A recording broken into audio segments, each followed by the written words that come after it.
dan dikehendaki dengan salatul wusta, iaitu sembahyang asar.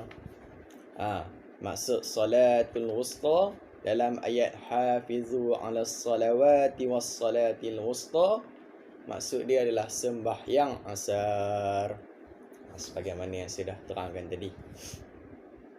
Zikrul khas ba'dal 'am. Kaedah dia. Adapun sebab ditentukan dengan menyebut akan dia, yakni menyebut salatul wusta tadi, kerana kelebihannya dan mulianya atas yang lainnya.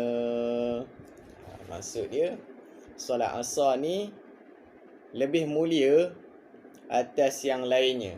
Lebih mulia daripada solat-solat yang lain tadi. Zuhur, asar, zuhur, maghrib, isyak, subuh.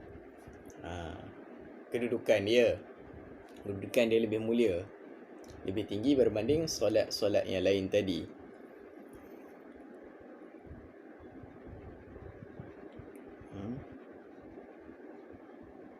Atas yang lainnya, dan adalah sebab diturunkan ayat kerana memudahkan sembahyang tatkala takut, solat khauf.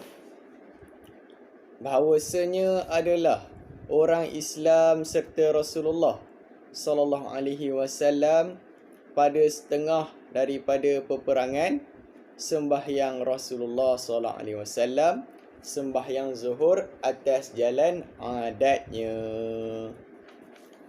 Ni yang saya dah terangkan tadi. Satu ketika Rasulullah sallallahu alaihi wasallam dalam peperangan solat zuhur bersama para jemaah, bersama para sahabat, dengan solat macam biasa. Solat zuhur tu macam biasa. Tu yang bila ada seorang sahabat, setengah sahabat yang lain, dia risau, dia takut.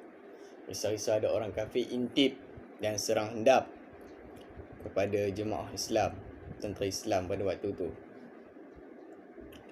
Sebab tu datangnya Jibril mengajar pada Rasulullah kaifiat, kaedah, tata cara macam mana nak solat dalam peperangan, solat khauf. Kita pun kena belajar, sebab mana tahu satu hari nanti berlaku darurat, wallahu a'lam. Mungkin kaedah inilah yang kita kena amalkan ketika solat.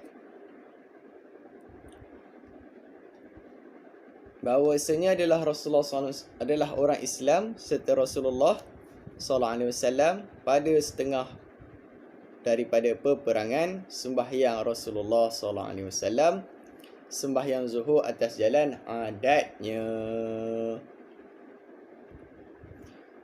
dan adalah musyrikun hampir dengan mereka itu melihat ia akan muslimin. Maka manakala selesai mereka itu daripada sembahyang, yakni sahabat dan Rasulullah, kata setengah daripada musyrikun, jikalau kamu kerempak. Kerempak ni bahasa lama ni. Kalau istilah sekarang, terserempak ataupun serang. Kalau kamu serang atas mereka itu di dalam sembahyang mereka itu, nescaya mengena kamu akan mereka itu.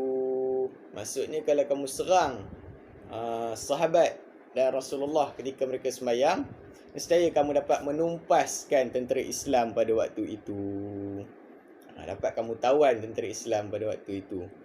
Maka berkata setengah yang lainnya, kata orang kafir, bahawasanya bagi mereka itu kemudian daripada sembahyang ini, yakni sembahyang zuhur, terlebih kasih kepada mereka itu daripada bapa mereka itu dan daripada anak-anaknya, yakni yang dikehendakinya mereka itu sembahyang asar. Maka turun Jibril alaihi salam atas Rasulullah sallallahu alaihi wasallam dengan sembahyang kaifiat syiddatul khauf. Jibril mengajar macam mana kaifiat untuk solat ketika ketakutan yang bersangatan, syiddatul khauf. Maka tilik olehmu, tilik ni maksud dia perhati, betapa kelebihan sembahyang asar, dan nyatanya hingga mengetahui segala musyrikin kelebihannya, dan lagi firman Allah Ta'ala. Wallahu a'lam bissawab. InsyaAllah ada masa lagi nanti kita akan sambung bacaan kitab Munyatul Musalli karangan Syekh Daud Al-Fattani rahimahullahu ta'ala, wa nafa'ana bi'ulumihi fid daraini amin. Assalamualaikum warahmatullahi ta'ala wabarakatuh.